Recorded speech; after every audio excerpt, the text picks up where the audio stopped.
The Titanic had enough lifeboat space for 1,178 people. It was carrying 2,224. That decision was made 3 years before the ship sailed, in a boardroom, by people who were not planning to drown. You were in third class. The floor is no longer level. You have 90 minutes, and there are gates between you and the lifeboats that nobody has unlocked yet. On the night of April the 14th into the 15th, 1912, the RMS Titanic sank in the North Atlantic and killed 1,517 people. That number is familiar enough that it has lost its capacity to shock, which is one of the things that happens when a catastrophe becomes a cultural fixture. The number becomes a fact rather than a count of individual human beings, and the event becomes a story rather than something that happened to real people in real time. So let me give you a different number. The Titanic carried 2,224 people on its maiden voyage. It carried lifeboats with a total capacity of 1,178. This means that even if every lifeboat had been filled to its stated maximum capacity, which none of them were, approximately 1,000 people had no realistic chance of surviving from the moment the ship struck the iceberg, regardless of anything they did or any decision anyone made. The mathematics of who lived and who died on the Titanic were not settled in the 2 hours and 40 minutes between the collision and the sinking. They were settled 3 years earlier, in the boardroom where someone decided how many lifeboats to put on the ship. This is a video about what those final 2 hours actually looked like from the inside, not the version with Leonardo DiCaprio and a door that was definitely big enough for 2 people, but the version where 60% of first-class passengers survived and 25% of third-class passengers survived, and where that gap is not a coincidence or a series of individual decisions, but the direct result of where you were sleeping when the ship hit the iceberg, how many locked gates stood between you and the boat deck, and how much the person loading the lifeboats knew or cared about whether you were on one. You are in third class. You have been asleep for several hours. Something has just changed about the way the ship moves, and the clock, from this moment, is running. First, you need to understand what the Titanic actually was, because the ship that exists in popular culture, the grandest, most luxurious vessel ever built, a monument to Edwardian excess, is accurate for approximately 400 of the 2,224 people aboard. For the remaining 1,800, the Titanic was a mode of transport. It was the way you got from Southampton or Queenstown or Cherbourg to New York, and it was not significantly different from any other large ocean liner of its era, except that it was newer and faster and had not yet acquired a reputation for anything in particular. Third-class accommodation on the Titanic was, by the standards of steerage travel in 1912, actually considered good. You had a bunk rather than an open berth. You had access to a dining room. The food was adequate. None of this changed what third class was, which was the part of the ship farthest below the waterline, separated from the upper decks by a series of gates and barriers that existed not for safety reasons, but for regulatory ones. American immigration law required that steerage passengers be kept segregated from other classes to prevent the spread of contagious disease, and the physical infrastructure of that segregation was built into the ship's design. The Titanic had 16 wooden lifeboats and 4 collapsible canvas boats, for a total of 20 boats. White Star Line, the company that owned the Titanic, was legally required to carry lifeboats based on the ship's gross tonnage under British Board of Trade regulations that had not been updated since 1894, when ships of the Titanic size did not exist. The regulations required vessels over 10,000 tons to carry 16 lifeboats.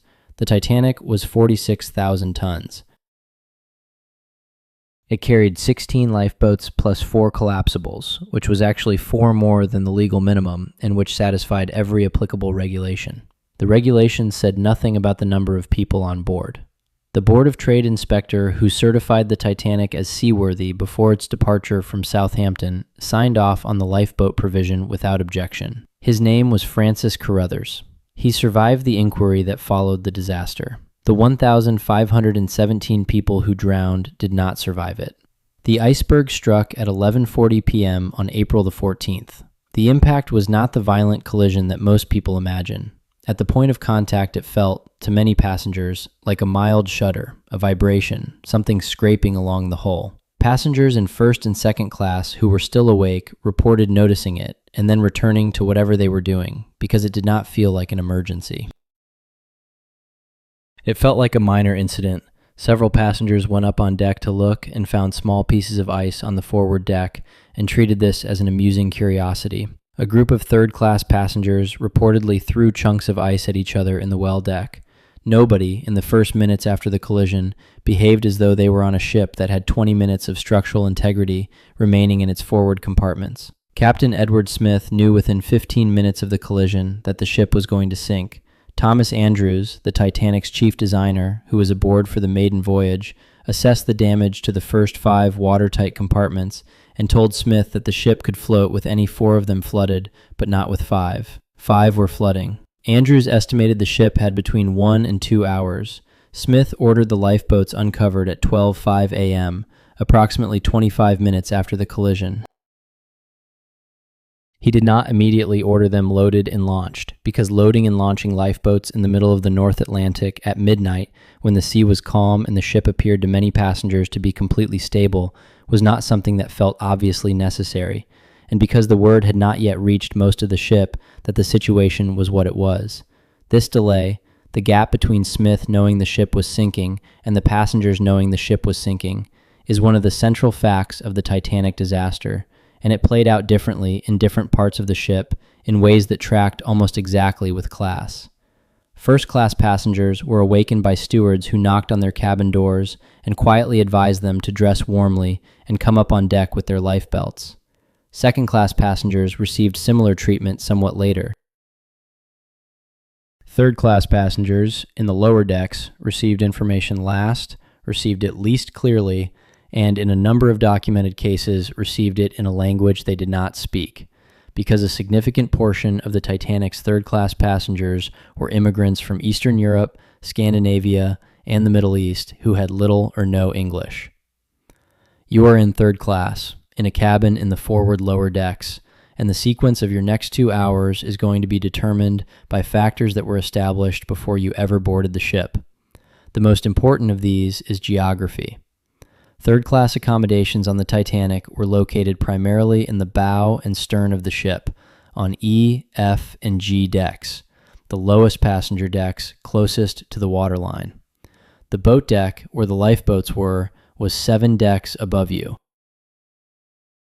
Between you and the boat deck was a physical maze of corridors, stairwells, and gates that a first-class passenger could navigate in under 5 minutes because they had been walking those routes for 4 days, and because the routes were designed to be navigated. You had not been on the upper decks. The gates between third class and the upper decks were locked at night as a matter of routine procedure. The question of whether those gates were deliberately kept locked during the evacuation to prevent third-class passengers from reaching the lifeboats, a charge that appeared in the American Senate inquiry and has been debated ever since, is one that the historical evidence does not resolve cleanly. Some third-class passengers testified that they found gates locked and unattended, with no crew member present to open them. Some testified that crew members eventually opened gates and directed them upward. Some testified that they found their own way through the ship's service corridors and arrived on the boat deck to find the last lifeboats being loaded or already gone. Charles Lightoller, the Titanic's second officer and the most senior surviving officer, testified at the British inquiry that no orders were given to prevent third-class passengers from accessing the boat deck.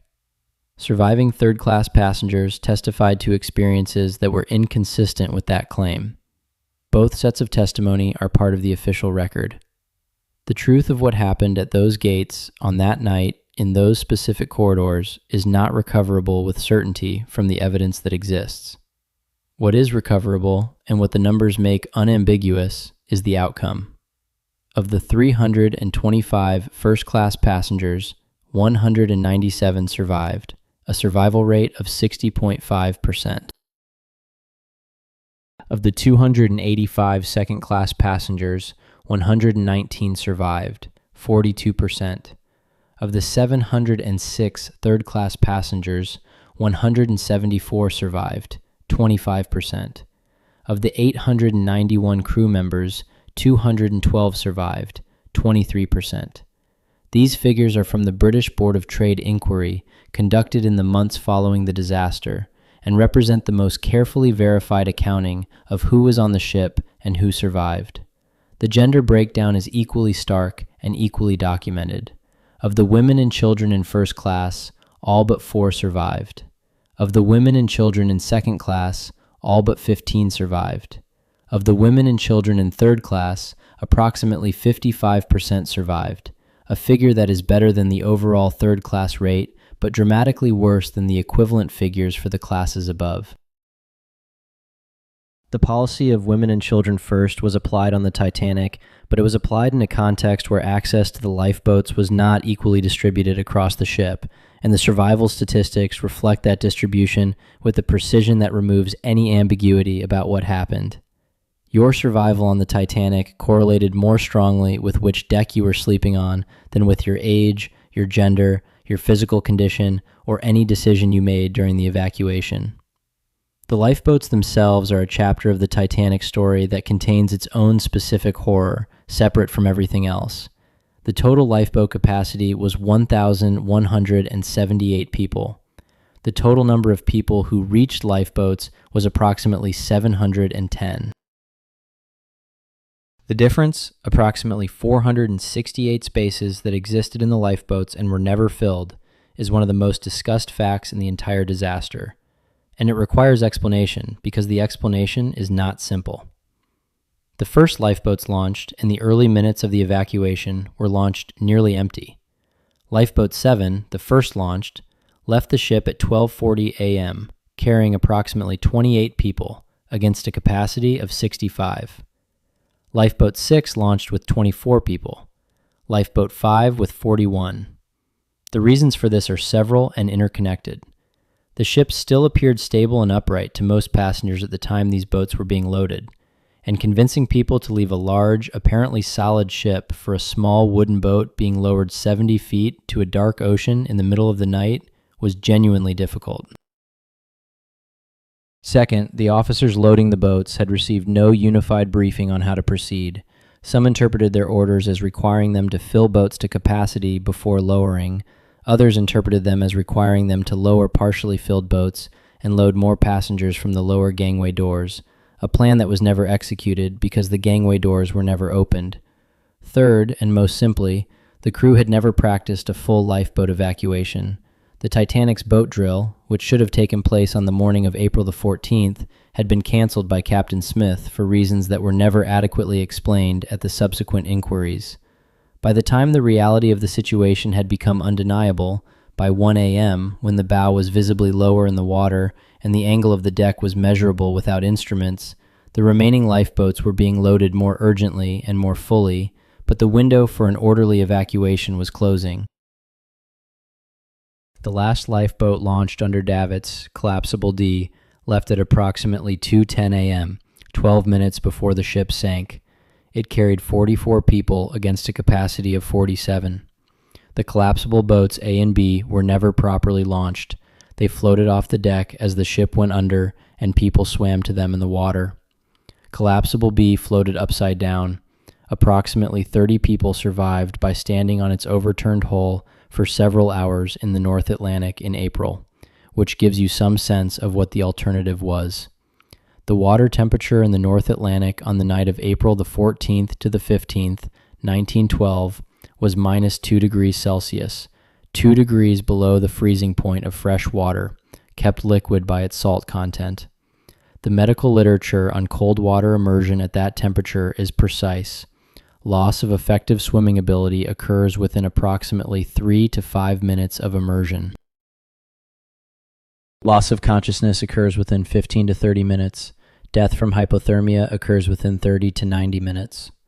There were approximately 1,500 people in the water after the Titanic sank at 2:20 a.m. The Carpathia, the nearest ship that had responded to the distress signals, arrived at the site at 4:10 a.m., 1 hour and 50 minutes after the sinking. It rescued 705 people, all of them from lifeboats. Of the approximately 1,500 people who entered the water, exactly 6 were pulled from the sea alive by the lifeboats that were already on the water. 6. The failure of the lifeboats to return for survivors in the water is the detail that passengers who were in the boats carried with them for the rest of their lives, and the testimonies about it are among the most painful in the entire archive of Titanic survivor accounts. The screaming of people in the water was audible to everyone in the lifeboats, described by survivor after survivor as a sound unlike anything they had heard before or since, a collective human sound that they could not find words adequate to describe. Several lifeboat commanders refused to go back on the grounds that returning to the site of the sinking would result in swamped boats as survivors tried to climb in simultaneously. This was a legitimate concern. An overloaded lifeboat in the North Atlantic is genuinely dangerous. It was also, for the people in the water, a death sentence delivered from a distance of a few hundred meters. Lifeboat 14, commanded by Fifth Officer Lowe, was the only boat that returned to look for survivors. It waited until the sounds had largely stopped, approximately 40 minutes after the sinking, before returning, and pulled 4 people from the water alive. 3 of the 4 survived. 1 died shortly after being brought into the boat. The Titanic inquiry conducted by the United States Senate, chaired by Senator William Alden Smith, began 4 days after the disaster and took testimony from 82 witnesses over 18 days. The British Board of Trade inquiry, chaired by Lord Mersey, followed and was more technically detailed. Both inquiries reached similar broad conclusions. The ship had been traveling too fast given the ice warnings it had received, the lifeboat provision was inadequate, the evacuation had been poorly organized, and the existing regulations governing ocean liner safety were insufficient. Both inquiries stopped short of assigning criminal liability to any individual. Captain Smith, the most obvious candidate for personal accountability, had gone down with his ship, which, in the maritime culture of 1912, resolved the question of his responsibility in a way that no tribunal needed to address. Bruce Ismay, the chairman of White Star Line, who had been aboard the Titanic and survived by boarding a lifeboat, was questioned extensively at both inquiries about whether he had pressured Captain Smith to maintain speed through the ice field. He denied it. Nobody could prove otherwise. He lived until 1937, largely in self-imposed seclusion. The International Convention for the Safety of Life at Sea, known as SOLAS, was adopted in 1914 in direct response to the Titanic disaster. It required, among other things, that ships carry sufficient lifeboat capacity for every person on board and that lifeboat drills be conducted regularly. It is still in force today, amended and updated multiple times over the intervening century, and it governs maritime safety across the world's shipping lanes. Every ocean liner, every cruise ship, every passenger vessel currently operating is required to have a lifeboat seat for every passenger and crew member as a direct consequence of what happened in the North Atlantic on the night of April the 14th to the 15th, 1912. The regulation that would have saved most of the 1,517 people who died was written because they died. It was not written before. You are in third class, and the corridor outside your cabin is filling with people who are moving in different directions because nobody has told anyone clearly what is happening or where to go. You can feel the angle of the floor. It is not dramatic yet. It is the kind of angle you might attribute to the ship's movement if you did not know what you know. But you know something is wrong, and the question of what to do about it is the question that will determine whether you are in the 60% or the 25%, and the answer to that question is being shaped right now by which deck you are on, which language the crew member at the gate speaks, whether the gate is locked or unlocked, and how much time has already passed since 11:40 p.m. The orchestra on the boat deck is playing. You cannot hear it from here. The sea is perfectly calm and perfectly black and perfectly cold, and it is 2 degrees below the freezing point of fresh water, and there are not enough lifeboats, and you do not know any of this yet. You just know the floor is not level, and the corridor is full of people, and somewhere above you, something is happening that nobody has explained to you in a language you understand. You have approximately 90 minutes. Start moving.